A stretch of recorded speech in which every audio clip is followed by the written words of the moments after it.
Bueno, buenas noches a todos los que estén presentes. Aquí lo veo, están Alejandra, Alexandra, bienvenida, y Loar.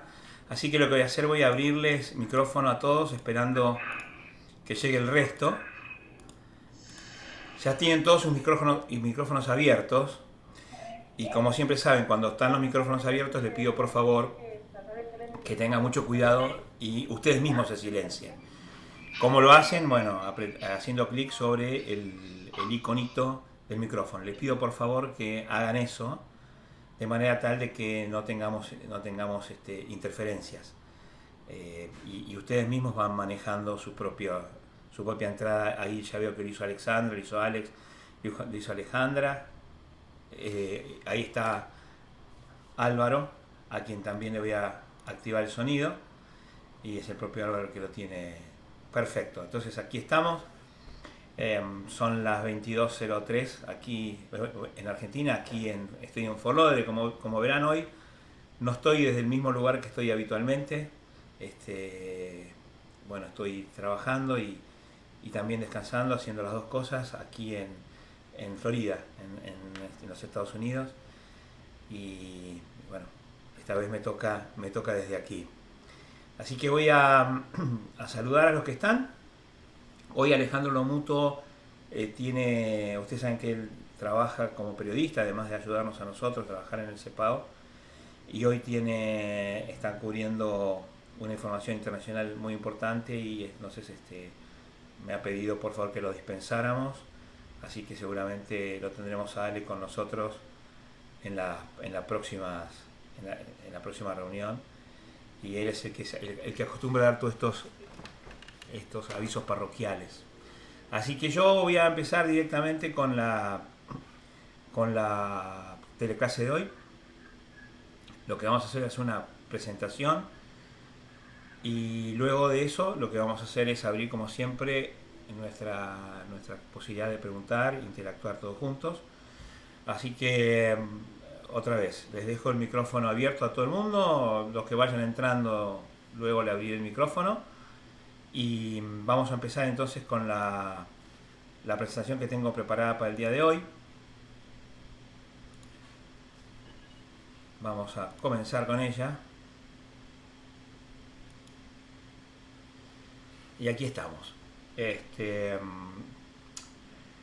La teleclase de hoy tiene que ver con lo que nosotros vamos a llamar de aquí en adelante las 5 habilidades centrales del management. Por lo menos del management desde el punto de vista de nuestro modelo. Y una cosa que me parece importante es marcar que lo que nosotros consideramos como management es fundamentalmente un espacio que existe entre las ideas y cómo se generan las ideas y cómo esas ideas luego se depositan en acciones, porque solamente las acciones han de generar resultados. Nuestro compromiso es, como nosotros sabemos, con las acciones, y el management es, según nuestro modelo, todo aquello que queda entre las ideas y la acción. Así que con esta idea en mente, nosotros volvemos a retomar, como siempre hacemos en las clases de management, nuestro modelo en general, el modelo por objetivos y principios, que presenta esa metacompetencia que hemos llamado el manejo emocional, que tiene las guías para la acción, que tiene las responsabilidades del manager o líder, que tiene las habilidades, que como ustedes ven son las 5 habilidades que nosotros vamos a empezar a trabajar ahora juntos, cuáles son los dominios de acción y los niveles de observación sistémica. A lo largo de todo el programa de management, nosotros vamos a ir entrando en cada uno de estos conceptos y ampliando lo que ya hemos dicho en general. Así que hoy, como les comentaba en el título, vamos a trabajar sobre las habilidades genéricas. Y dentro de las habilidades genéricas, lo que nosotros vamos a hacer es trabajar sobre el pensar y el negociar, que son las dos primeras grandes habilidades genéricas que todo manager, todo líder, toda persona responsable en la conducción de organizaciones o de equipos de trabajo dentro de las organizaciones necesitan conocer. Vamos a empezar entonces con el pensar. como ustedes me han escuchado repetir casi hasta el cansancio, nosotros siempre decimos que el trabajo del coach profesional de negocios se centra en tres grandes competencias. Una de ellas es el pensar mejor, la otra es el comunicarse mejor y la otra es el manejar mejor las emociones. Ahora, esa dimensión del trabajo de coach, que es pensar mejor, tiene aquí, dentro del modelo de management por objetivos y principios, su espacio reservado, y es el que vamos a, de alguna manera, presentar en sus grandes rasgos generales en la noche de hoy. Así que vamos a adentrarnos en lo que nosotros, desde el punto de vista de nuestro modelo de management por objetivos y principios, consideramos que tiene que ver con mejorar la calidad de nuestro pensamiento. Entonces surge tal vez la primera gran pregunta, y esta pregunta tiene que ver con, ¿pero qué pasa? ¿Los seres humanos no sabemos pensar? O sea, ¿por qué, César, tenemos que reflexionar sobre pensar mejor? ¿Acaso no sabemos pensar? ¿Por qué tenemos que aprender a pensar mejor? Y hay una explicación que tiene que ver casi con una cuestión de evolución. Cuando nuestros antepasados tuvieron que hacer una elección, había dos grandes caminos, dada su biología, dada su estructura, dada la estructura de su cerebro, la estructura de su capacidad o cavidad bucal, su esqueleto, la plasticidad de su sistema nervioso central. Una de las posibilidades que tenían era la de concentrarse en el pensamiento. Esta era una de las posibilidades. Así que algunos de nuestros ancestros se concentraron en pensar, en reflexionar, en intentar evolucionar por el camino del pensamiento. Pero otros se dedicaron a cultivar el físico, a hacer que su físico sea más fuerte o más preparado para la pelea, para la lucha, para la huida. Entonces vino una gran pregunta, ¿no? Siguiendo la teoría de la evolución. ¿Cuál de las dos posturas, en principio, habrá sido más útil teniendo en cuenta a quiénes se tenían que enfrentar? Y el mundo al que se tenían que enfrentar en ese momento era un mundo muy hostil, un mundo de grandes peligros, de grandes depredadores.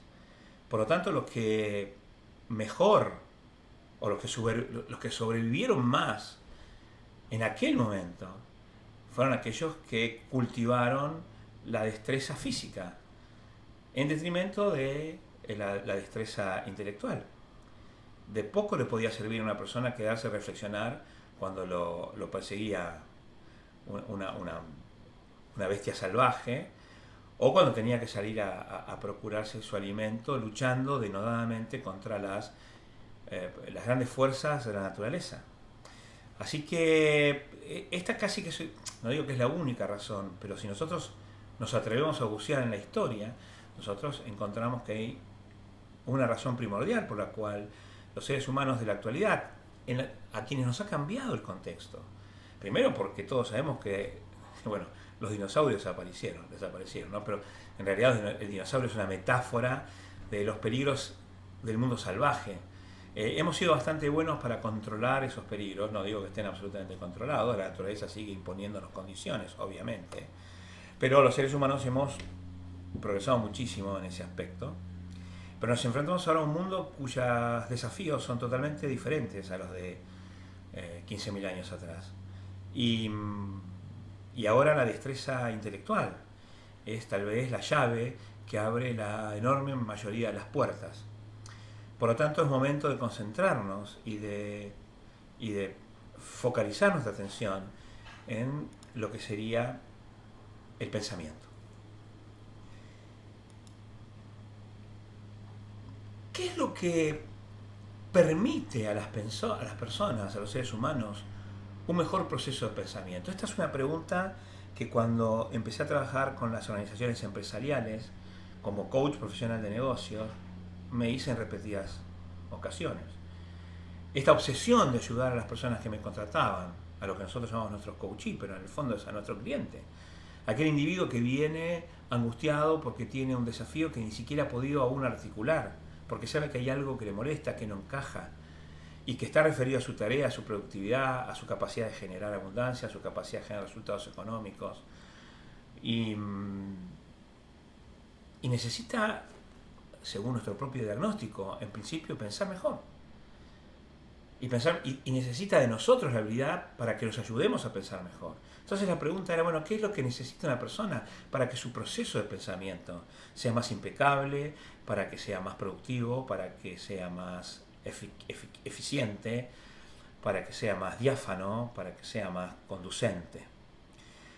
Y lo que yo voy a compartir con ustedes esta noche es lo que yo creo que son los elementos fundamentales de ese proceso de pensamiento. Y el primer elemento fundamental, aquello que me hace pensar a mí, casualmente, valga la redundancia, que el proceso de pensamiento es mejor, es bueno, donde se inicia todo proceso de pensamiento. El proceso de pensamiento es fundamentalmente una conversación con nosotros mismos, una conversación interna. Es casi una conversación inacallable, una conversación que nos acompaña permanentemente. Por lo tanto, no es para nada trivial el manejo que uno tenga del lenguaje. Es decir, la capacidad de distinguir en el lenguaje, la capacidad de hacer distinciones en el lenguaje, el manejo impecable del lenguaje es, no tengo duda, la primera de las grandes condiciones para pensar mejor.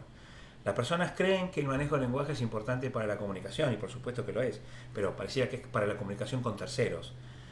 La primera gran comunicación es la comunicación interna en el proceso del pensamiento. El pensamiento no es nada más y nada menos, lo repito, una conversación interna, una conversación inacallable, permanente, que nos acompaña día y noche y que va definiendo nuestra propia identidad, quiénes somos, nuestras posibilidades. Esta conversación entonces precisa, necesita, demanda de un manejo impecable del lenguaje. Las personas con mejor manejo del lenguaje son aquellas personas que tienen mejor competencia para iniciarse en el arduo camino del pensar mejor. Cuando yo digo manejo impecable, no estoy diciendo un lenguaje florido. Por supuesto, si el lenguaje es florido, si el lenguaje hace uso de metáforas atractivas, si usa oxímoros, si usa sinécdoques, si usa recursos literarios bien aplicados, y si además el uso de sinónimos es una cuestión, una preocupación permanente, pues bueno, nuestro lenguaje será mucho más atractivo, nuestro discurso será mucho más atrayente. Pero aquí, y esto para mí es importante, yo siempre digo, la belleza, la estética, es siempre importante en la relación con las demás personas. Pero aquí yo estoy pensando mucho más en la relación interna, es decir, en la claridad para pensar. Y cuando yo hablo de manejo impecable del lenguaje, digo, estoy pensando en la impecabilidad en el uso de las distinciones. ¿Sí? Tener distinciones diáfanas, claras, prístinas, diamantinamente esculpidas. Saber a qué hace referencia cada una de las palabras que nosotros usamos. Ser precisos, ser contundentes. Y por supuesto que la primera gran habilidad o la primera gran entrenamiento para poder tener un manejo impecable del lenguaje es la lectura. Por eso es que ustedes me han escuchado hablar en reiteradas ocasiones acerca de lo importante que es para un coach profesional de negocios. Y la verdad creo que es lo importante que es para un líder, para un manager, para un gerente, su capacidad para leer, para instruirse, para permanentemente estar inquieto en la búsqueda de palabras que definan cosas. Porque luego en su proceso de pensamiento esto le va a otorgar una habilidad, una capacidad de sopesar alternativas porque las puede ver, porque las puede visualizar. Entonces el manejo impecable del lenguaje es el primer componente de este proceso de pensar mejor. El segundo componente que a mí me ha parecido importantísimo en el proceso de pensar mejor es justamente este proceso de fundamentar opiniones. Casi todas las cosas, no casi todas, le voy a sacar el casi, las cosas importantes de nuestra vida dependen de las opiniones que nos hacemos y nos formamos acerca del mundo, acerca de quiénes somos nosotros en el mundo, que somos quienes somos, acerca de lo que consideramos posibilidades y lo que consideramos amenazas, acerca de los demás, acerca de los trabajos a los que somos invitados a participar, acerca de los amigos que hacemos, las empresas en las que trabajamos, etc. Y todo esto es básicamente un cúmulo de opiniones que permanentemente tenemos en nuestra conciencia, en nuestra mente, y cada una de estas opiniones pujando por imponerse a las otras, pujando porque nunca debemos olvidar aquella extraordinaria frase que también ustedes me han escuchado repetir en más de una oportunidad, que Woody Allen nos enseña cuando dice: vienen a mi cabeza ideas que no comparto. Los seres humanos tenemos enorme cantidad de ideas, muchas de ellas contradictorias. Y estas ideas contradictorias en general son opiniones, tenemos opiniones contradictorias sobre nosotros, sobre los demás, sobre nuestras posibilidades, sobre el mundo, sobre lo bueno y lo malo, lo correcto, lo incorrecto, lo auspicioso, lo abyecto, lo bello, lo estético, lo ético, lo amoral. Por lo tanto, fundamentar las opiniones, el proceso riguroso, conocer con absoluta rigurosidad el proceso de fundamentar opiniones, que va desde el apropiarse, pasando por las observaciones verdaderas y recurrentes, pasando por la prístina definición de los estándares que utilizamos para fundamentar nuestras opiniones, pasando por los intereses que generan o prohijan nuestras opiniones, y la capacidad además para circunscribir nuestras opiniones a los dominios de aplicación sobre los cuales queremos nosotros actuar. Así que el proceso de fundamentar opiniones es la segunda de las habilidades centrales en el proceso de pensar mejor. Una tercera habilidad tiene que ver con lo que llamamos la ciencia de la lógica proposicional. Yo recuerdo, y a lo mejor a ustedes les ha pasado lo mismo cuando íbamos a la escuela, cuando éramos adolescentes.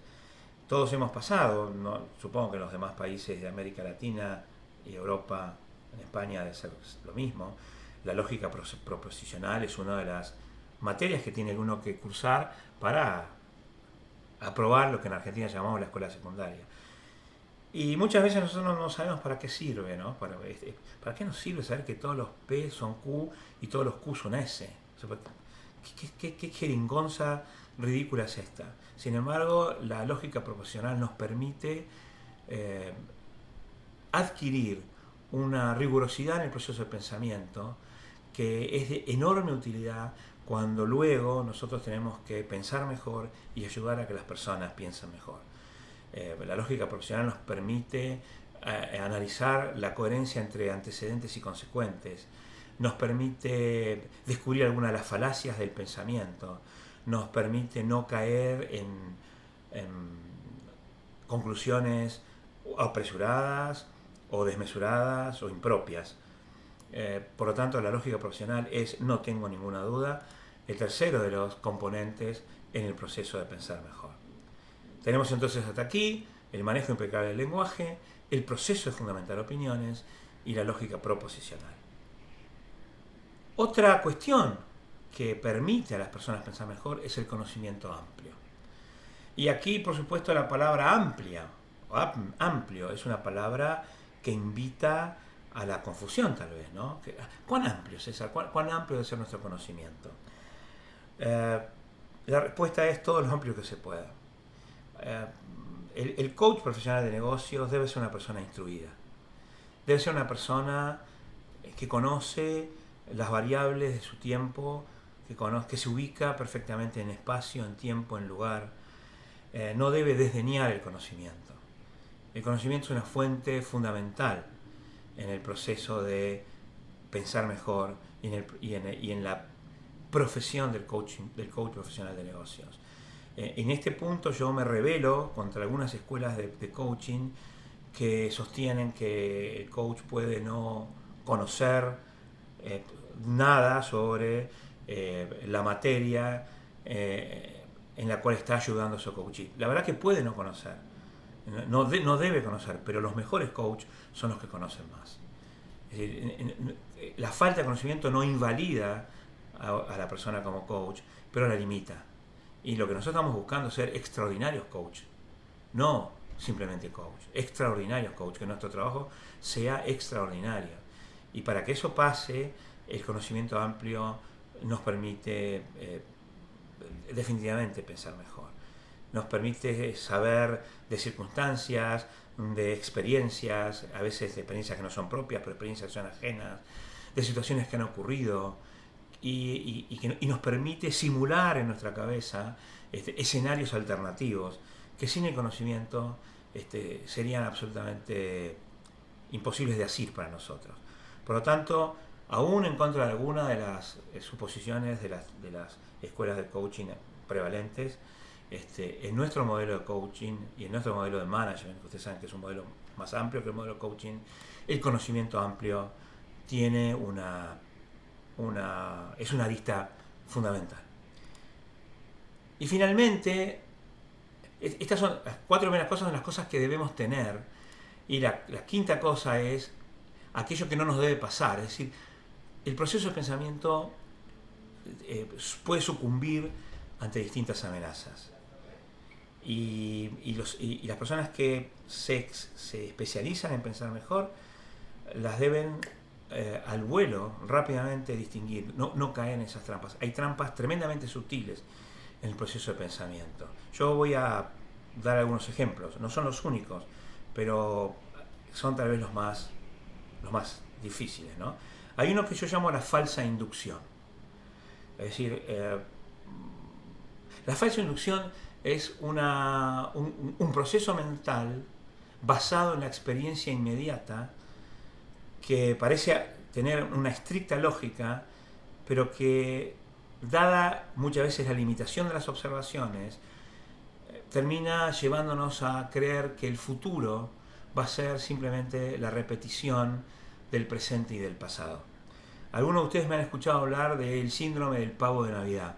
El síndrome del pavo de Navidad es un extraordinario ejemplo, como ustedes me han escuchado en las primeras clases hablar de lo que es la falsa inducción. Para aquellos que no lo conocen o no lo recuerdan, si uno fuera pavo y una familia me compra el 1 de octubre y me lleva a su casa, me saca de un corral donde estoy con otras aves, y me lleva a un lugar mucho más agradable, y me empiezan a dispensar una serie de cuidados extraordinarios. Me dan de comer mucho más rico, me cuidan de la intemperie, y yo empiezo a estar en ese lugar, y cada día empiezo a lugar feliz de la vida, ¿no? Y cada día es la repetición exacta del día anterior. Yo no tengo obligaciones, todo lo que tengo que hacer es comer y estar casi ni moverme, todo me lo ponen a mi servicio. O sea, entonces yo digo, bueno, estoy en el paraíso, o sea, esto es una cosa fenomenal. Y es así el 1 de octubre, el 2 de octubre, el 3 de octubre, y el 10 de octubre, y el 30 de octubre, y el 1 de noviembre, etcétera, ¿verdad? Hasta que llega el 23 de diciembre. Y yo digo, bueno, mañana 24 va a ser un día igualmente bueno, ¿no? El 24 me matan. El 24 todo cambia abruptamente, y lo que yo creía que era la continuidad, mi inducción era que el 24 era igual al 23, sin embargo el 24 es el último de mis días. Entonces, cuidado con el síndrome del pavo de Navidad, porque esto es algo que ocurre permanentemente en la historia. Es verdad que quien no conoce la historia está condenado a repetirla cuando la historia es mala, pero también es cierto que la historia no se repite permanentemente, y la falsa inducción está lleno de ejemplos de falsas inducciones en nuestra vida personal, en la vida profesional, y en la vida de los mercados, y en la vida de las empresas. Algo que es muy parecido a la falsa inducción son los sofismas. El proceso de pensamiento, ¿qué es un sofisma? Un sofisma es un proceso de pensamiento aparentemente lógico, aparentemente correcto, pero el problema es que parte de un antecedente falso o no debidamente revisado. Yo puedo decir, por ejemplo, las personas que usan corbata azul son defraudadores. César usa corbata azul, por lo tanto César es un defraudador. Y el proceso lógico es razonable.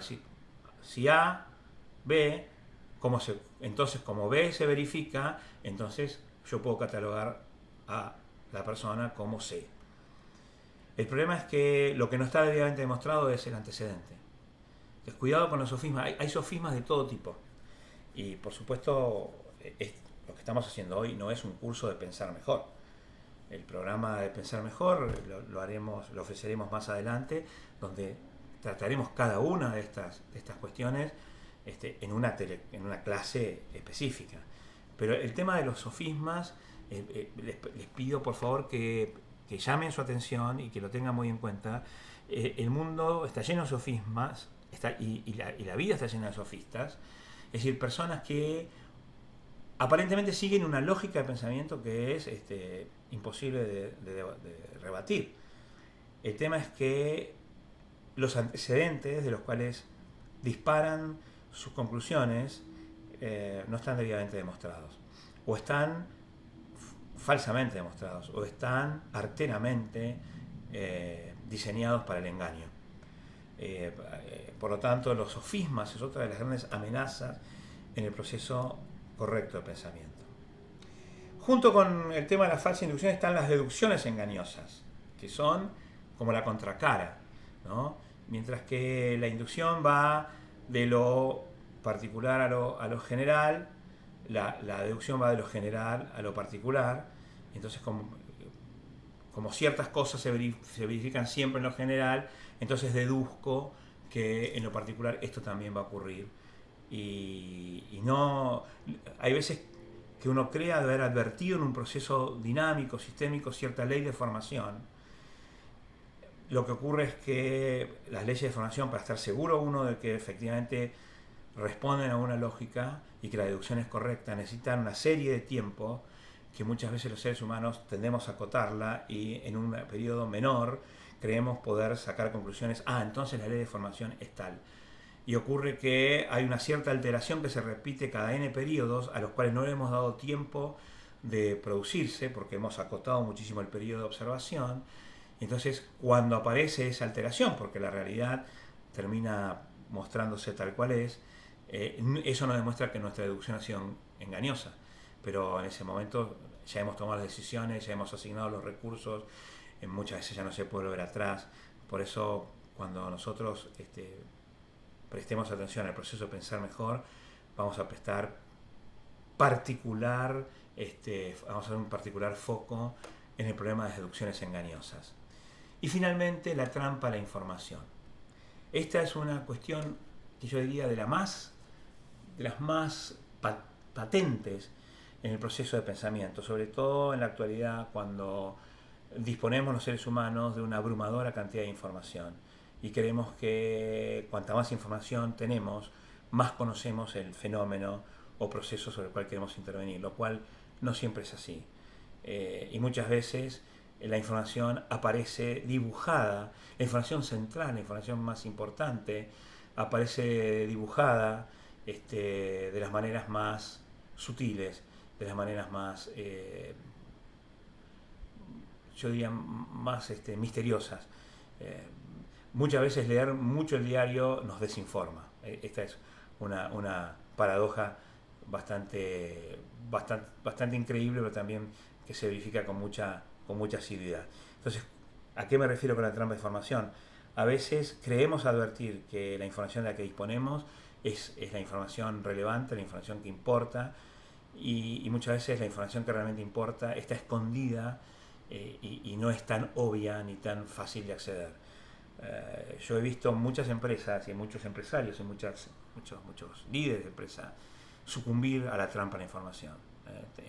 Y esto es algo, repito, cada vez más recurrente en la medida en que la información que los seres humanos tenemos a disposición es cada vez más grande, ¿no? Internet es una fuente casi inagotable para esta cuestión de la trampa de la información. Así que con eso tenemos diseñado por lo menos lo que serían los procesos.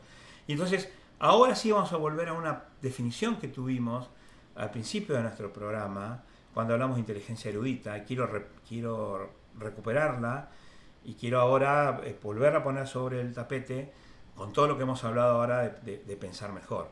Nosotros habíamos llamado inteligencia erudita a esta capacidad de distinguir las partes constitutivas de un fenómeno o proceso y de relacionar el conocimiento de esa manera adquirido con los objetivos que responden al propio interés. Aquí las palabras fundamentales es distinguir las partes, distinguir y relacionar. Los dos grandes verbos de la inteligencia erudita son el distinguir y el relacionar. Y si ustedes se fijan, distinguir tiene que ver con el manejo impecable del lenguaje y relacionar tiene que ver con el resto, ¿no? Sobre todo con la fundamentación de opiniones y con no caer en las trampas del pensamiento, ¿no? Los sofismas nos hacen relacionar mal, las falsas inducciones nos hacen relacionar mal, las deducciones engañosas nos hacen relacionar mal y la trampa de la información nos hace relacionar mal. Por lo tanto, me parecía importante, porque nosotros habíamos definido en una de nuestras primeras teleclases aquello que íbamos a llamar inteligencia erudita, y otra vez, los dos verbos importantes, las palabras más importantes de esta definición son distinguir y relacionar.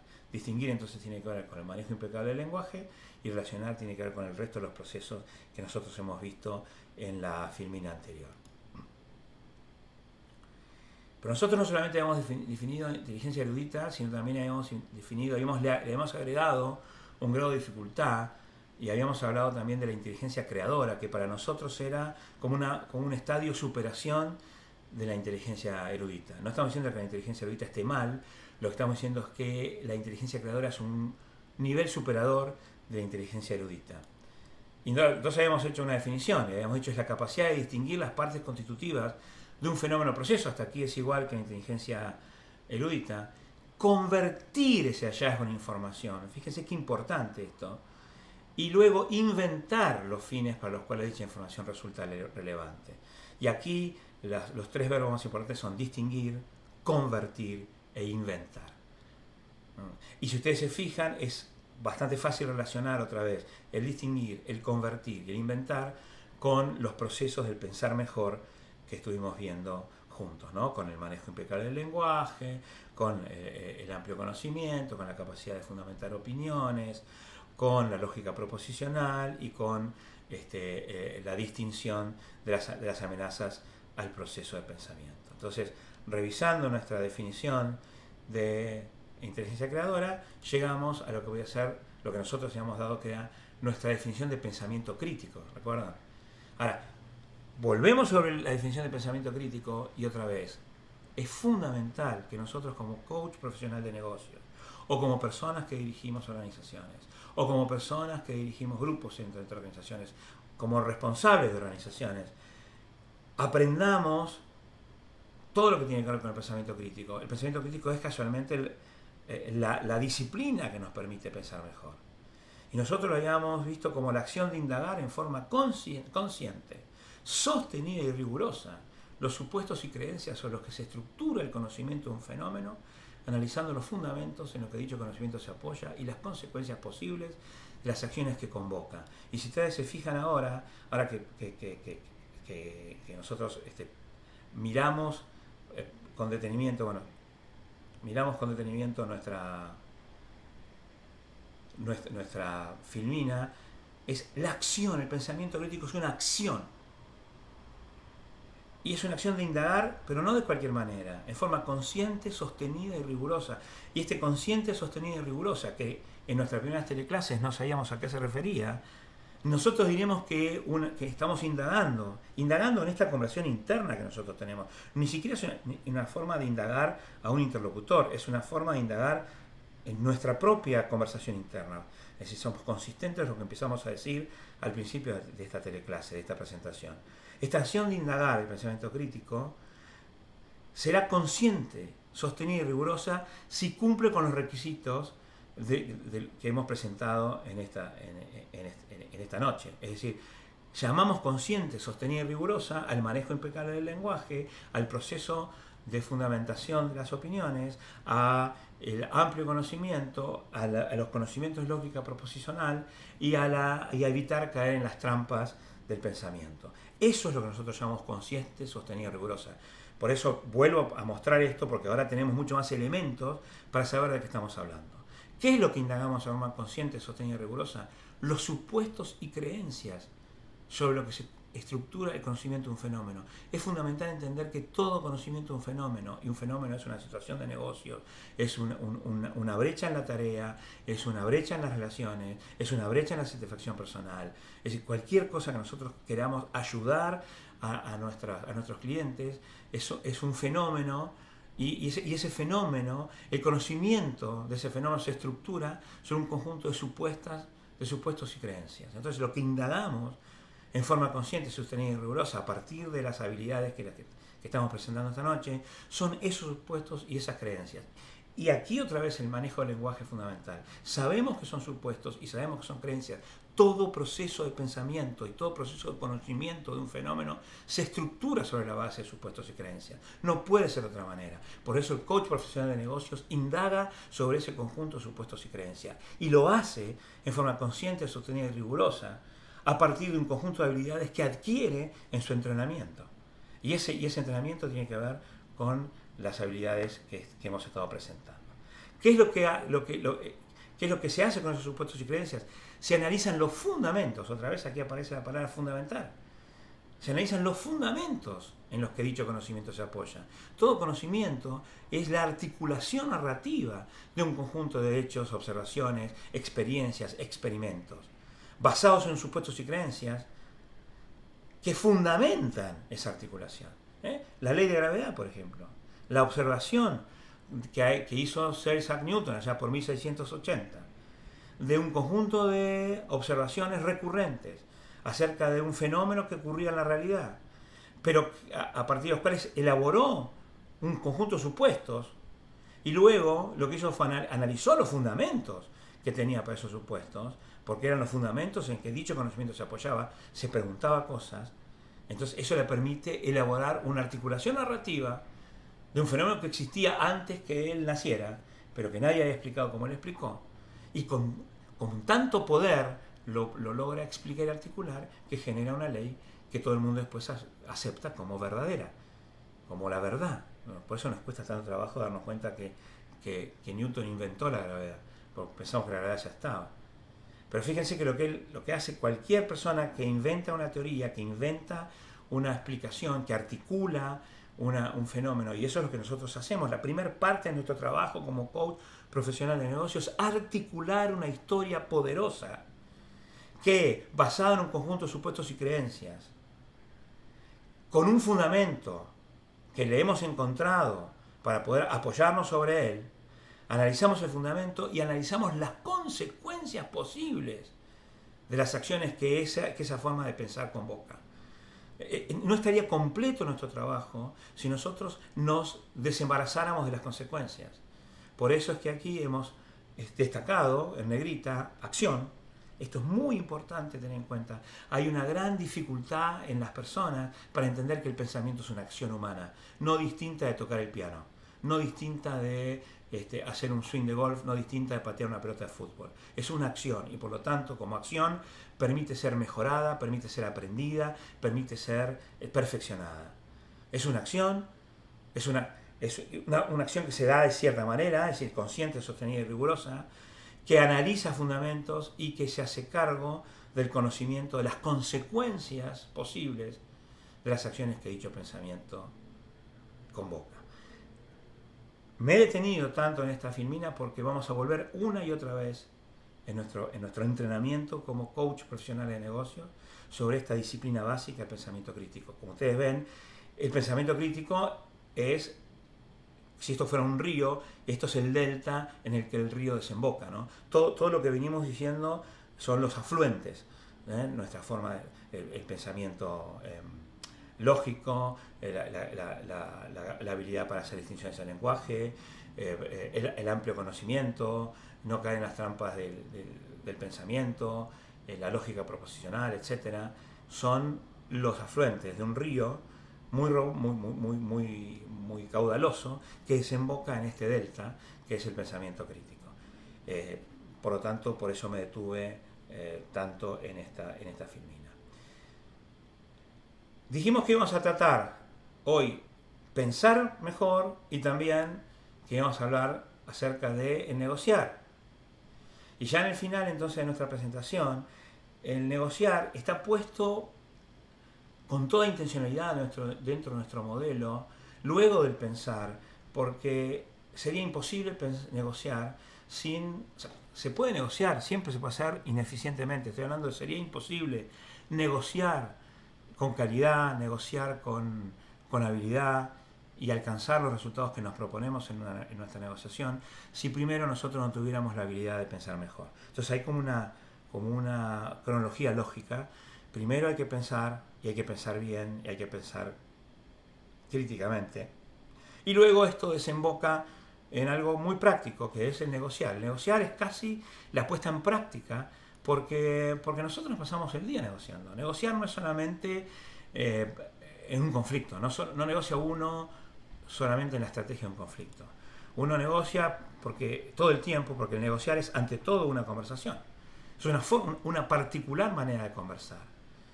Y cuando uno negocia, articula el pensamiento, que es la conversación interna, con la declaración, que ya es externa. ¿eh? Puede ser interna primero cuando se toma decisión, pero toda declaración para que pueda provocar eh, realidades más allá de mi propia conciencia, necesita ser expuesta a viva voz, necesita ser comunicada a otras personas. Entonces, la conversación, que es la negociación, articula este pensamiento interno, es decir, todo lo que hemos venido conversando hasta este momento, y lo articula con la declaración. La declaración solo será válida si es el resultado de una conversación interna muy rigurosa, seguida según las reglas, el arte del pensar mejor. Y entonces llegamos a una declaración.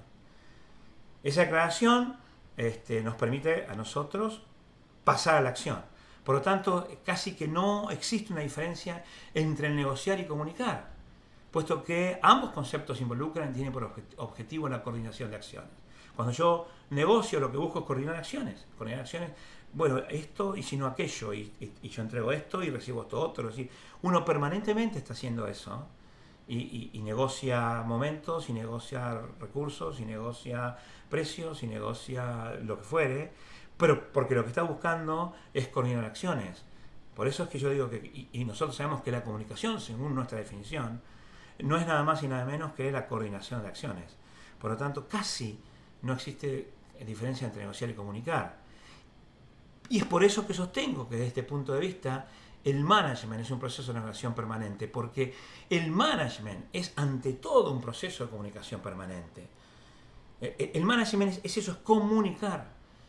Comunicar en el sentido amplio de la coordinación de acciones, o de la coordinación de la coordinación de acciones. Esta habilidad de negociar resulta ser el punto de articulación central en el camino que va de las ideas a la acción. ¿Qué es este camino que va de las ideas a la acción? Bueno, por un lado están las ideas, como yo decía al principio de nuestra presentación, y por el otro están las acciones. Y quiero volver a repetirlo, solamente las acciones tienen capacidad de cambiar el mundo. Cuando alguien dice que uno con una idea cambia el mundo, lo que está diciendo es con una idea que luego genera acciones se puede cambiar el mundo. Pero si las ideas no se depositan en acciones, si no se trasuntan en acciones, no tiene la capacidad de generar resultados y por lo tanto no tiene la capacidad de cambiar el mundo. Y en el mundo de los negocios esto tiene una patencia absoluta. Todo lo que queda en el medio entre las ideas y las acciones es lo que nosotros llamamos management. Entonces vaya si el proceso de management es un proceso de comunicación, es un proceso permanente de coordinación de acciones, que va desde las ideas a las acciones. Y en el centro de este proceso de comunicación está el negociar, como una particular manera de conversar que se nutre de un proceso de pensamiento y que articula ese proceso de pensamiento en la implementación. Es decir, el negociar es el punto que articula las conversaciones de reflexión con las conversaciones de acción. Y el management, y nuestro modelo de management por objetivos y principios, se basa en la distinción precisa de estos diferentes tipos de conversaciones. Entonces tenemos las ideas por un lado, tenemos las acciones por el otro, el management tiene que ver con esa línea que va de las ideas a las acciones, y en el medio, en el sentido de punto articular, total y fundamental, aparece el proceso de negociar. Esto, que por supuesto esto nos hace echar una mirada distinta a lo que es la negociación, porque en muchos se ha escrito sobre la negociación, pero normalmente se ha escrito más como un proceso que intenta solucionar conflictos. Y aquí nosotros, por supuesto que no dejamos de lado esa definición, pero buscamos también ampliarla. Y para nosotros negociar, repito, es el centro, la articulación de esos dos grandes tipos de conversaciones, que son las conversaciones de reflexión, donde se produce el descubrimiento y la invención, pasando entonces por el momento de declarar, para luego llegar a la implementación, que es donde ocurren las conversaciones de acción, básicamente aquella que tiene que ver con el manejo de compromisos, las peticiones, es decir, los pedidos, las ofertas y las promesas que desembocan en las acciones y que luego generan resultados. Con esto entonces damos por terminada la presentación de hoy y por supuesto ahora viene el momento en el cual nosotros nos dedicamos ya todos juntos a contestar las preguntas que ustedes tengan, las dudas, los comentarios, etc. Así que yo lo que voy a hacer, acá tengo algunas a ver si tengo alguna mano levantada, voy a ver quiénes están por allí. Bueno, ya tenemos 13 personas, cada uno, voy a hacer una cosa, voy a activar los micrófonos, ahí está activado Enrique, acabo de activar también a Guillermo, la activo a Jackie, ahí está mi amigo Javier, aquí también a Mirta, ahí a Sonita y también a mi querida Vicky, a quien le mando un beso muy especial, ella sabe por qué. Estoy a disposición de las preguntas. A ver, ¿quién tiene alguna pregunta? Puede directamente desilenciar su micrófono y preguntar, comentar, reflexionar, no estar de acuerdo, etcétera.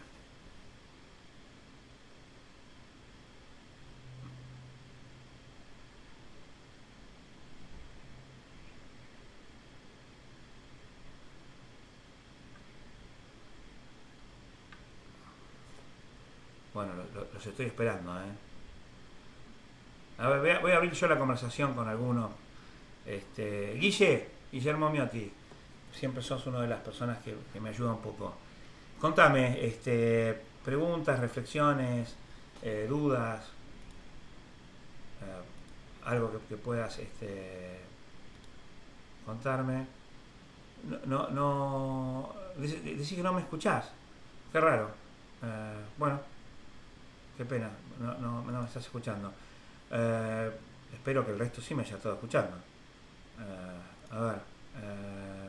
Javier, ¿vos me estás escuchando? Yo sí te escucho, César. ¿Tú me escuchas? Perfectamente. ¿Cómo estás, Javier? Un gusto escucharte.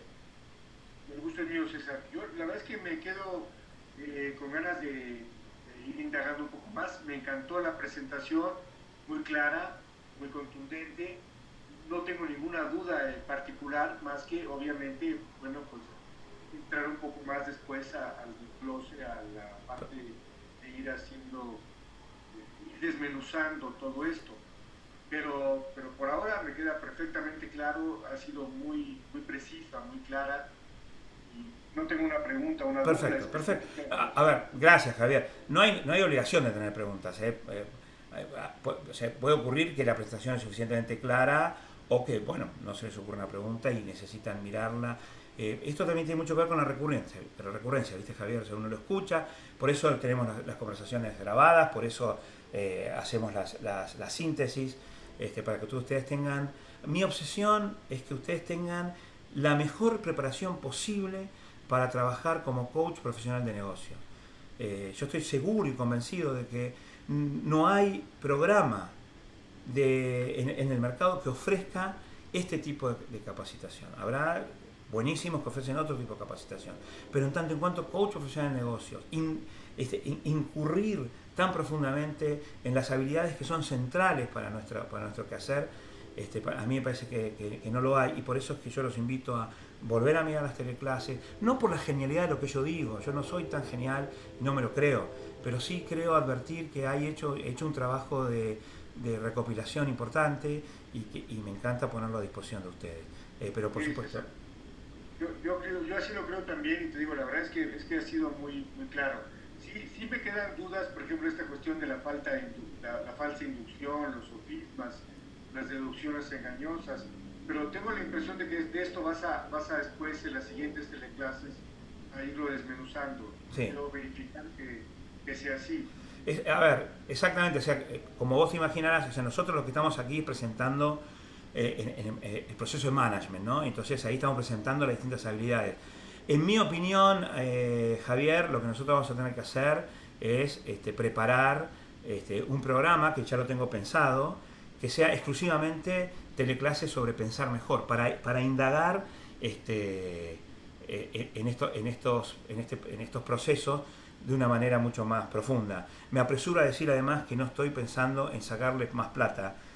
Mi obsesión es que ustedes aprovechen cada dólar que hayan invertido. Lo que yo creo es que el año que viene vamos a ampliar nuestra oferta y por el mismo abono nosotros vamos a ofrecer lo que ya estamos ofreciendo, pero vamos a ofrecer también, yo voy a estar preparando cursos más cortos sobre pensar mejor, sobre comunicar mejor, sobre manejar mejor las emociones, para que ustedes tengan...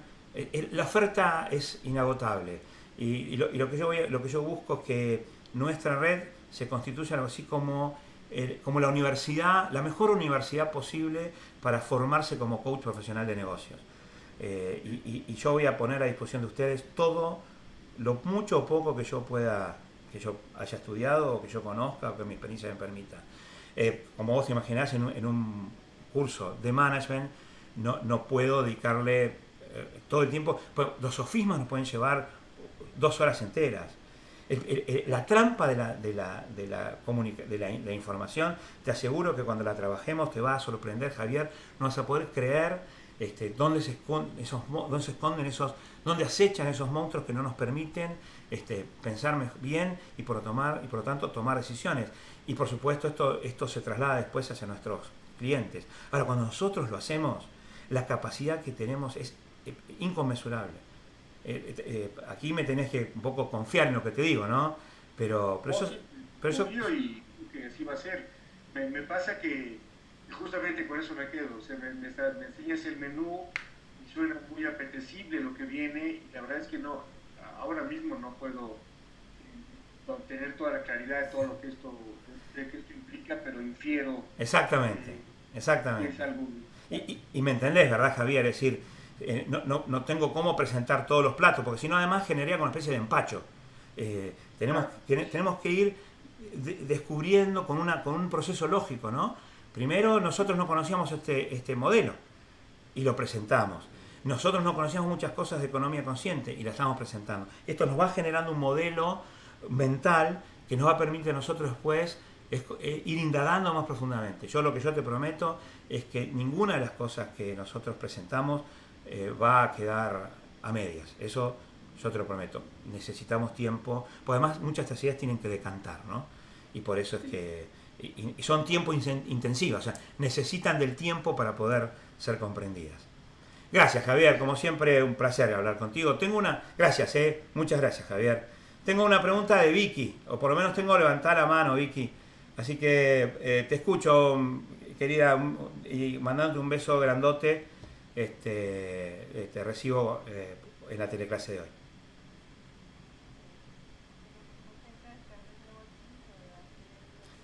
Te escucho muy bajito, Vicky. A lo mejor acercándote un poquito. ¿Me oyes bien? ¿Me oyes bien ahorita? Ahora perfecto, ahora te escucho, ¿no? Okay. Muy bien. Bueno, contenta de estar aquí de nuevo. De verdad que he tenido una ausencia muy complicada, pero he tenido tiempos muy, muy difíciles familiarmente. Lo sé, bueno, lo sé. Poco a poco. Y te mandamos un beso muy grande por ello. Muy grande. Ay, tan bello, mi amor. Mira, yo quería que me ampliaras un poquito más esta acepción de la negociación, no solo como la solución de conflictos, sino en esta acepción mucho más amplia. Me gustaría que me conversara un poquito más sobre el tema. ¿Cómo no? A ver, la idea central es que cuando uno estudia, y la gran mayoría de la bibliografía que sobre negociación existe, y cuando yo digo esto no estoy diciendo que esto esté mal, digo, es la gran mayoría, el foco de atención que se le ha prestado al proceso de negociación tiene, si se quiere, su origen en, bueno, por estos días, en todos los días ha salido, creo que ayer murió John Nash, un accidente de autos. John Nash, que muchas personas lo han conocido a partir de esa maravillosa película que fue Una mente brillante. ¿Se acuerdan? Que fue pronunciada por Russell Crowe. Bueno, John Nash ahora ya es en pasado, lamentablemente, murió a los 80 y pico de años en un accidente de autos ayer.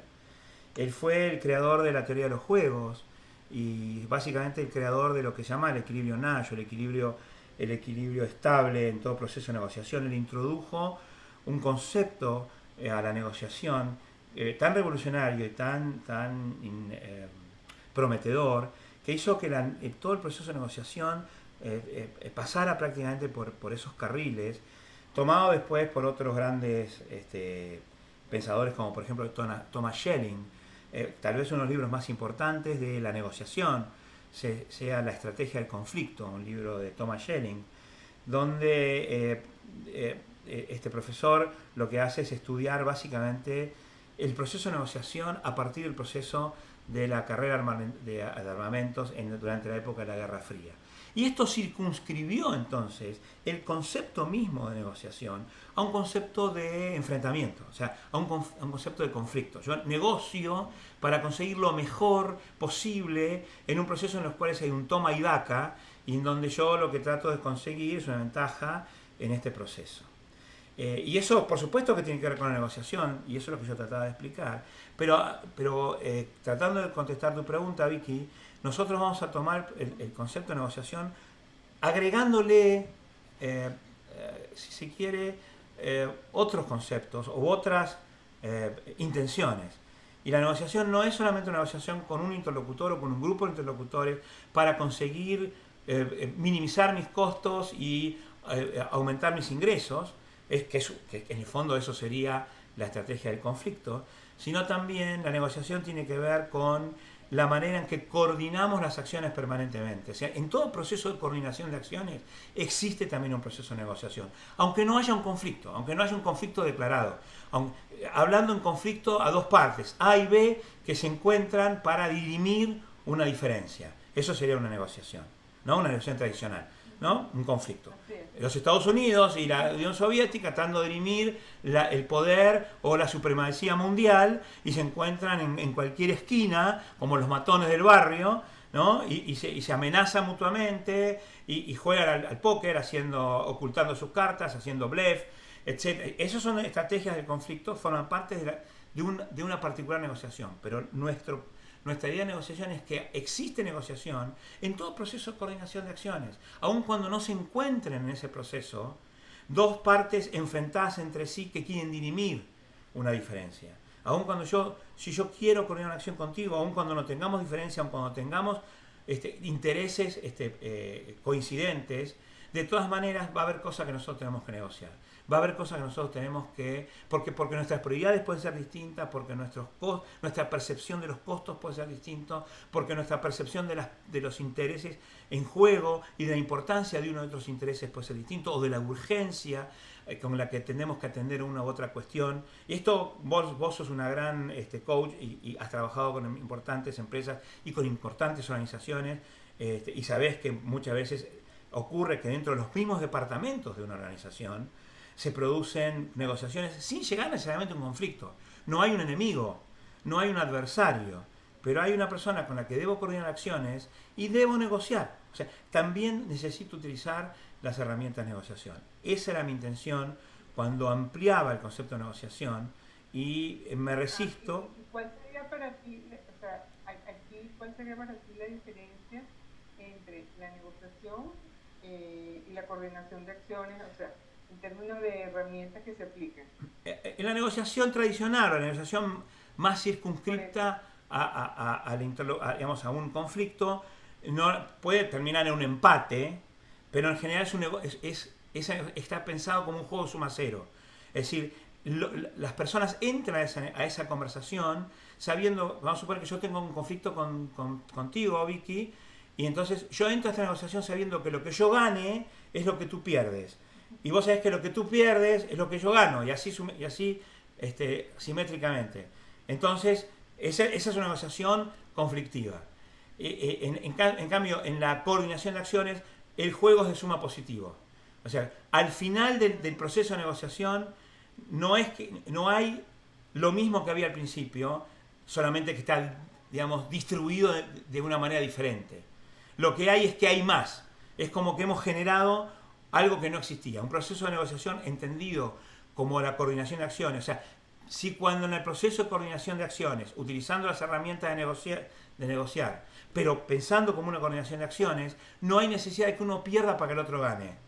En cambio, en el proceso de negociación más circunscripto al conflicto, hay necesidad de que uno pierda para que otro gane. La diferencia central sería jugar un partido de ajedrez, vos y yo, a ver cómo podemos hacer para ir a esquiar juntos. En los dos casos son un juego, en los dos casos nos queremos divertir, pero en el caso del ajedrez, yo voy a ganar y vos vas a perder, o vos vas a perder y voy a ganar, o vamos a hacer tablas, pero digamos, lo que hay para repartir se reparte entre los dos. En cambio, en la coordinación de acciones para lograr un objetivo que a los dos nos importa, los dos podemos tener más que lo que teníamos antes de iniciar el proceso. Pero aún así, habremos utilizado herramientas de negociación. ¿Me pude explicar ahora un poco mejor? Sí, mejor, mucho mejor. Ok. Buenísimo, gracias Vicky. Gracias. Gracias a vos. Muchísimas gracias. ¿Qué más? ¿Qué otra cosita tenemos? Ahí tenemos a Enrique. Así que Enrique, atiendo tu pregunta, desilenciate que vos estás silenciado, desilenciate vos mismo y haceme la pregunta nomás. Adelante, Enrique. Esa no debe ser la voz de Enrique. Esa me parece que es la voz de Salva. Buenas noches. Ahí está Enrique. Buenas noches, César, gracias por la clase hoy. De verdad que me llama mucho la atención el pensar y el negociar. Y hay dos distinciones que me llegan, y es el manejo impecable del lenguaje y el distinguir las amenazas. Y me traigo un poquito a lo que vivimos aquí en Colombia. A lo que vimos aquí en Colombia, el tema de que, digamos, en una encuesta que se hizo, digamos, hay un 10% de la gente en Colombia lee, y es una gran desventaja para el tema de pensar y negociar. Y la otra es distinguir las amenazas. Cuando tú hablaste de uno de los grandes, podríamos llamarlo así, enemigos para distraernos, es la prensa, ¿ya?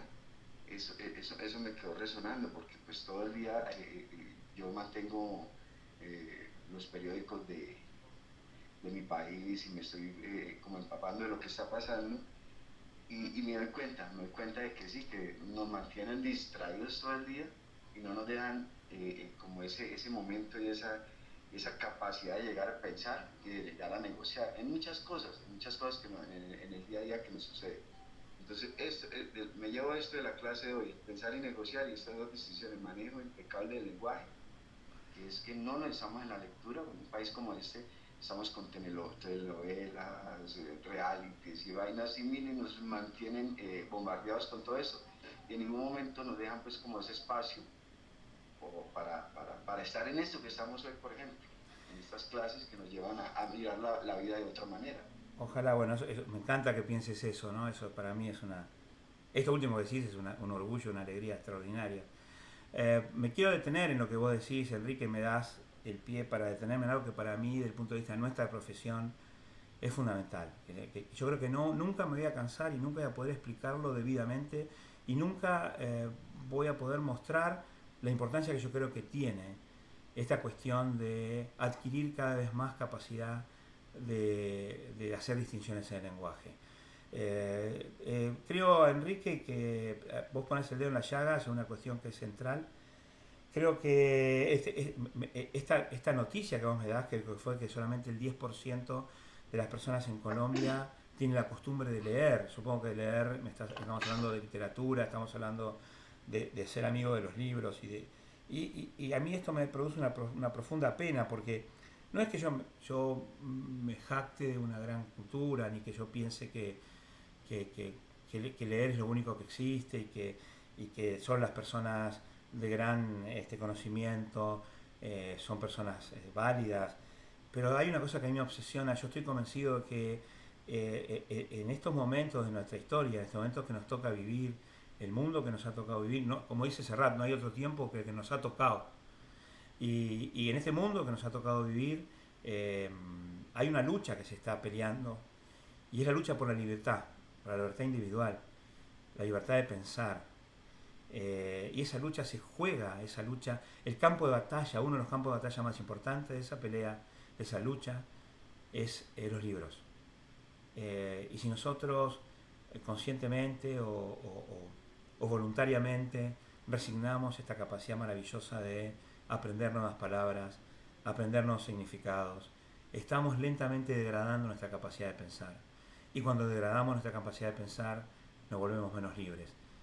Alguna vez yo les he contado que, y quienes han leído mi segundo libro, Abracadabra, han visto que en el epílogo yo recuerdo la proclama al ejército de los Andes del general San Martín, allá por la segunda década de 1800, cuando él se da cuenta de que se está quedando sin suministros para seguir adelante con la tarea libertadora. Ya no tiene comida, ya no tiene recursos, e insta a los soldados si están desnudos, pues estar desnudos, dice. Nos vestiremos con las bayetitas que nos tejen nuestras mujeres. Y termina diciendo una cosa que a mí me encanta, y dice: seamos libres y lo demás no importa nada. Esa frase de San Martín para mí es la frase más extraordinaria que haya escuchado yo de un personaje histórico. Seamos libres y lo demás no importa nada. De verdad no importa nada. Si uno no es libre, lo demás no importa nada. Por lo menos así lo creo yo. Y hoy por hoy esta libertad se juega cada día en la capacidad de el impecable manejo de nuestra capacidad de pensar, que es nada más y nada menos que el impecable manejo de nuestro lenguaje. Si nosotros degradamos nuestro lenguaje, ya lo dijo Confucio, ¿no? Ustedes vieron que en el artículo que escribí yo para la revista Conciencia, habla Confucio casualmente de esto. Estoy hablando, 600 años antes de Cristo, ¿no? Y y Confucio dice: si de gobernar un país se trata o una comunidad se trata, yo haría hincapié en el manejo del lenguaje. Sin palabras claras se pierde la capacidad de pensar, y sin la capacidad de pensar no hay ética, y no hay belleza, y no hay posibilidad de nada. Así que resistámonos, los que amamos la libertad y los que amamos la independencia de nuestro propio espíritu, a esta degradación del lenguaje. Así que me encantó Enrique, que hagas, me pone muy contento que las reflexiones a las que te convoca esta teleclase tienen que ver con esto. Pues la verdad que por mi parte está cumplido el objetivo.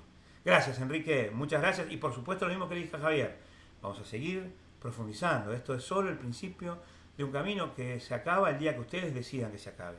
Yo hoy aquí estaré haciendo todo lo posible porque esta nuestra red se consolide como un lugar donde la gente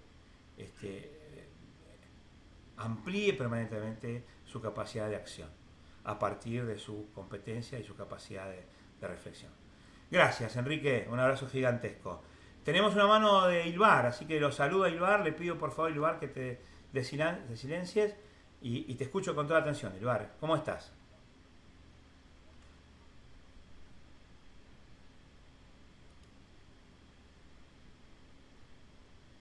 Ilvar, ¿me escuchás? No sé, a lo mejor lo habías levantado la mano sin darte cuenta y porque vi que la bajaste ahora. Y no te escucho. Estás disilenciado, pero no te escucho.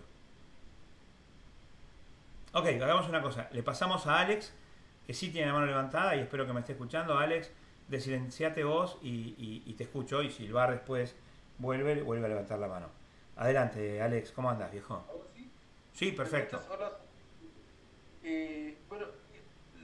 La primera parte de la pregunta está un poquito respondida, o sea, en el sentido de que pensar mejor requiere un estudio lo suficientemente prolongado como para que tú nos propongas casi un ciclo en ese tema, digamos, ¿eh? Pero perfecto de la reunión de hoy día, ¿cuál sería el comienzo,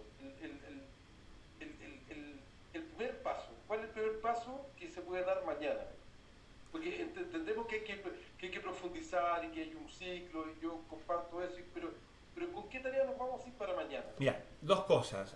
Yo lo que haría, hay dos cosas que nosotros conocemos y que están a la mano. La primera, lo que yo siempre los invito es a hacer si nosotros vamos a trabajar como coach profesionales de negocios y tenemos que manejar el lenguaje con total impecabilidad, lo urgente, lo que no deberíamos perder tiempo es ampliar nuestra capacidad de lectura. Debemos dedicar, como profesionales que somos, un tiempo, como quien trabaja, un tiempo, así como los jugadores de fútbol de elite dedican un tiempo de la semana a entrenarse, y no se les ocurriría no entrenarse. Los jugadores responsables y profesionales se entrenan. Nosotros, el entrenamiento como coach, y eso lo podemos hacer sin necesidad de estar en una teleclase, es acudir a la lectura. Y cuando decís la lectura, bueno, el mundo, cada segundo se imprimen 3 libros nuevos en el mundo. Así que capacidad, material de lectura está lleno, y en todo caso una cosa que sí podemos hacer en el futuro, cuando yo pueda estabilizar esta nave que es la red CEPAO, y cuando ya tengamos más personas que me ayuden a hacer las presentaciones, porque algunos de ustedes van a estar haciendo presentaciones dentro de la red, una de las cosas que yo voy a hacer es preparar una biblioteca de indispensables. O sea, la biblioteca indispensable, aquello que no puede, en mi opinión, por supuesto, dejarse de conocer y de leer, porque aporta distinciones en lenguaje, porque aporta manejo del conocimiento, porque amplía, etc. Entonces, la primera cosa es a los libros, muchachada, a los libros, y como yo siempre digo, y si van a leer, a los clásicos. Vayamos a los clásicos. Los clásicos nos aportan conocimiento no solamente el conocimiento del lenguaje, sino conocimiento de los recursos literarios más sofisticados, siempre son bellos, y también nos aporta el conocimiento del carácter humano. Así que, si me preguntás, primera no consejo, yo no estoy en condición de dar consejo, pero en todo caso, alguna guía, alguna opinión, alguna experiencia, eso por un lado. Y por otro lado, revisar profundamente el proceso de fundamentación de las opiniones. Yo tengo que decirles que en mi tarea como Master Coach del CBC, que ustedes ya saben que finalicé en esta promoción, pero sin embargo tuve 3 promociones, y me sorprendí de que el proceso de fundamentación de las opiniones no es algo que esté tan claro como debiera. Debemos revisarlo, y eso es tomar el libro de Ontología del Lenguaje de Rafael, tomar mi propio libro, conversar y revisar el proceso de fundamentación de las opiniones. Eso lo podemos hacer ya mismo, o sea, termina la clase y ya lo podemos hacer. Creo que me preguntabas eso, ¿no es cierto, Alex? Es decir, ¿qué cosa podemos hacer ya independientemente del programa, ¿no? Independiente de lo que hagan los demás? Era eso lo que me preguntabas. ¿Cómo partir mañana? Digamos, me parece, claro, ¿cómo partir mañana? Me parece correcta. Gracias por tu respuesta, la entiendo perfectamente. Son 2 tareas absolutamente... porque después lo otro, el ampliar el conocimiento, bueno, tiene que ver con la curiosidad y con las expectativas de cada uno de nosotros y con la inquietud. Y luego todo lo que ya tiene que ver ya con la lógica proposicional y con las amenazas, amerita de una explicación. O sea, yo solamente lo hice fue presentarlo, pero estudiar con detenimiento qué significa una falsa inducción, dónde se esconden, dónde acechan. Necesitamos trabajar un poco más sobre el pensamiento crítico, y no digo que no se puede hacer solo, pero eso es un poco más complejo. Pero las 2 primeras cosas, y yo la verdad que los insto, si me dan alguna autoridad como para poder sugerir alguna acción inmediata, yo me centraría en esas 2 acciones inmediatas, Alex. ¿Está bien? ¿Pude contestar tu pregunta entonces? Gracias, muchas gracias. Sí. Gracias a vos, mi viejo, gracias a vos. Ilvar vuelve a tener la mano levantada, y así que le vuelvo a pasar. Desilenciate, Ilvar, no te escuchábamos antes, a lo mejor ahora sí. Adelante, Ilvar. Claro. Ahora sí. ¿Me escuchas? Perfectamente. ¿Cómo estás? Muy bien, César, muchas gracias. Mira, quería aprovechar la oportunidad para preguntarte que si existe alguna relación entre el lenguaje y la conciencia colectiva, que eventualmente el significado de las palabras a través del tiempo impacte lo que nuestra conciencia entiende cuando pronunciamos las palabras, o si por otro lado el lenguaje es como una base de datos personal y única de lo que uno solo interpreta pues con cada palabra. Muy bien, a ver, el tema de la conciencia colectiva es un tema que podemos conversar en algún momento, da para mucho, y no voy a meter mucho en eso, aunque podríamos tener una larga explicación de lo que yo considero que existe o no una conciencia colectiva. En todo caso, lo que existe es un consenso sobre el significado de las palabras, ¿no? En toda comunidad humana existe una coincidencia biológica y luego existe un marco de aplicación de distinciones lingüísticas. ¿Hasta aquí estamos de acuerdo? ¿Me pude explicar con eso? No quiero aparecer hablando como una cosa técnica, pero digo, los seres humanos, toda comunidad humana, olvidémonos si la conciencia puede ser no colectiva, no importa, pero toda actividad humana, todo grupo humano que busca coordinar acciones sobre la base, sobre una base permanente, ¿no es cierto? Vamos a poner una empresa, para no hacerlo demasiado, para no hablar de sociedades, o hablar de países, o de patrias, o de naciones. ¿Te parece bien, Iván? Lo circunscribimos a una empresa que finalmente es el motivo que nos convoca, ¿no es cierto? Todos queremos ser mejores en la dirección de las empresas. Entonces, en una empresa hay un conjunto de seres humanos, lo cual, por lo tanto, comparten una biología, ¿no? Nos distingue una cierta biología y nos distingue también un cierto consenso sobre los significados de las palabras. Tenemos distinciones lingüísticas que compartimos. Esas distinciones, para que tengan el poder de permitirnos formar comunidad, deben ser compartidas. No pueden ser una jeringosa propia, individual. Imagínate si cada persona tuviera su propio lenguaje. Sería la condena a la Torre de Babel, ¿no?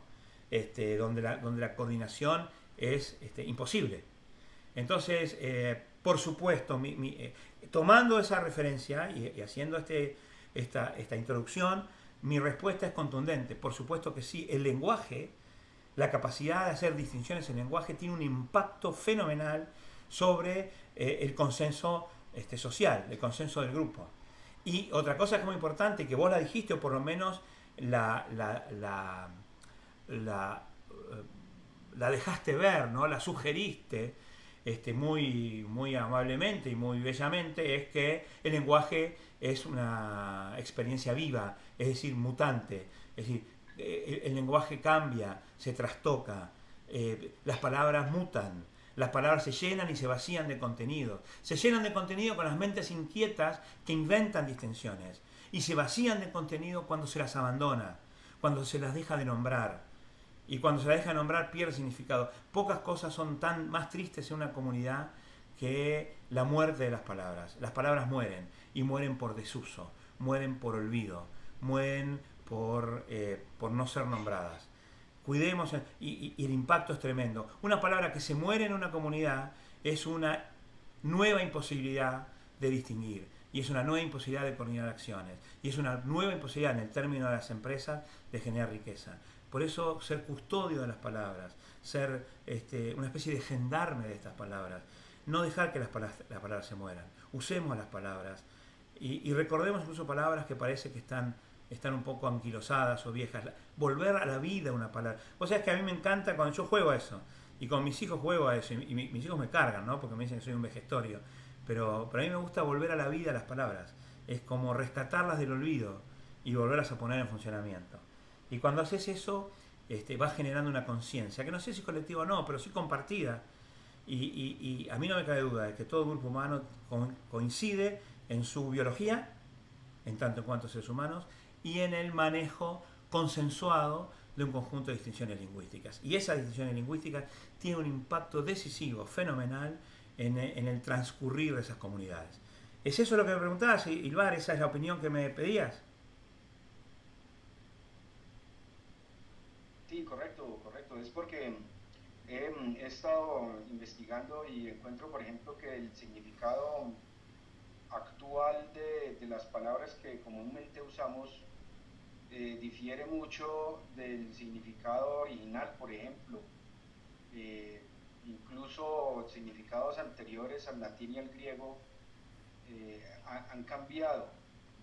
Entonces, me quedaba la duda de si eso no generaba confusión. Claro.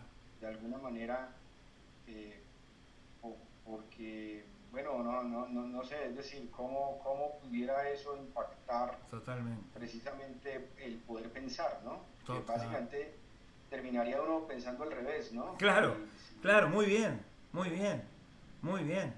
Y que lo adviertas y que lo digas como advertencia al resto es un aporte fundamental. Yo tengo para mí, Ilvar, y esto es una cuestión, es una opinión personal, que muchas de las dictaduras a las cuales muchos de los pueblos han sido sometidos ha comenzado con la tergiversación de las palabras, con la prostitución de las palabras, con la transformación de las palabras, muchas veces inclusive en el antónimo de lo que originalmente se quería nombrar. Y hay una explicación, y es al deteriorar y degradar esa palabra, pero mantener la música de la palabra. Entonces eso es una trampa mortal, porque casualmente te termina haciendo pensar al revés, pensar justo al opuesto, que justamente muchas veces es el objetivo de los tiranos, de los malhechores y los malvivientes, ¿no? Entonces no dejemos que eso ocurra. Por eso yo digo, ser custodio de las palabras es una de las tareas, y nosotros como coach, asignarnos esa tarea es de un gran valor, y también es un valor de todo tipo, y me encanta que vos lo adviertas, totalmente de acuerdo. Y otra vez vuelvo a repetir lo que decía Confucio, ¿no? Cuando las palabras se confunden, no hay belleza, no hay ética, y no florecen ni las ciencias ni las artes, y si esto no ocurre y no se puede pensar, no existe la posibilidad de gobernar, él decía, una nación, yo diría una comunidad. Extraordinario. Gracias Silvar, muchas gracias por la reflexión a la que nos empujaste con esto que decías. Bueno, muchachada, a ver, no sé si tenemos alguna pregunta más. Estamos todos allí, no sé, yo bien dispuesto, pero me parece que ya con esto estamos. No sé, tengo ahí una pregunta. Yo estoy con un resfriado, dice Sonia, y por eso entonces a lo mejor prefiere no hablar. Sonita, que te mejores pronto, quédate tranquila. No te vamos a hacer hablar si estás mal de la garganta, que te mejores prontito. Por lo tanto, bueno, si hasta aquí llegamos, ya es hora también de dejarlos libres. Ya ha pasado 1 hora y 30 minutos del inicio. Les recuerdo que tenemos las Office Hour en esta misma semana, el jueves, en el horario de las 22 horas Argentina. Allí no hay necesidad de registrarse, simplemente yo les voy a enviar, Juan Manuel les va a enviar el link seguramente mañana, y solo todo lo que tienen que hacer es entrar en el momento que quieran a partir de las 22 horas de la Argentina. Ahí estaré listo para contestar preguntas en todo lo que tiene que ver con el funcionamiento de nuestro programa, y también lo que tenga que ver con el futuro del programa, con lo que esté pasando con su capacitación, las preguntas que a lo mejor se les ocurran a partir de esta teleclase u otras teleclases que hayamos pasado. Así que hasta aquí llegamos en el día de hoy. Si quieren, cada uno se desilencia, y como hacemos siempre, nos saludamos a viva voz con todo el cariño que nos distingue. Yo les mando un beso grandote, esta vez no del sur de América del Sur, en todo caso desde el sur de América del Norte, en la península de la Florida. Un beso grande para todos, esperando que hayan disfrutado la teleclase, que les sirva para pensar y para reflexionar, y nos vemos el jueves, como me gusta decir a mí, a la misma batidora por el mismo Vaticanal. Les mando un abrazo gigante y gracias por haber estado conmigo. Un beso enorme. Gracias a todos. Gracias, feliz noche. Chao a todos, feliz noche, que descansen. No, César, gracias. Chao chicos. Muchas gracias.